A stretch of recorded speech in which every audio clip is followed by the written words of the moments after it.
လူအများစုကဘယ်လိုနေရာမျိုးရောက်ရင်ဖုန်းကို silent လုပ်လဲ Okay shooting အဖြေကရိုက်ကူးရေးမှာတဲ့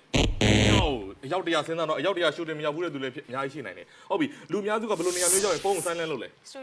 studio ဩ studio မရောက်ဘူးတဲ့သူရှိမှာနော်အဖြေကကျန်တဲ့အရောက်တရား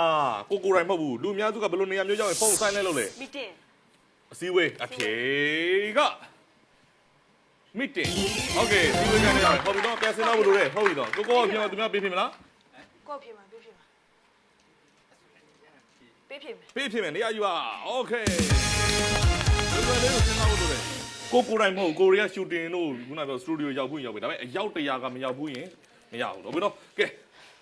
ဘယ်သူကစားတူစနာတော့ဒီမျက်ကြည့်လဲပါဗါတယ်လူအများစုကဘယ်လိုနေရာမျိုးရောက်ရင် silent လုပ်လဲ လို့ရှိရင်ဒါပေါ့စောကြီးကနော်မစခင်တည်းကဖုန်းကိုအကျဉ်းပြောပါနဲ့လို့ပြောပြီးသားနော် silent လုပ်ပါလို့ပြောပြီးသားဟုတ်ပြီအဖြေကလောလောလေးပါနောက်တရားလူအများစုကဘယ်လိုနေရာမျိုးရောက်ရင်ဖုန်း silent လုပ်လဲတက်စီဆိုင် ဟဲ့တက်စီဆိုင်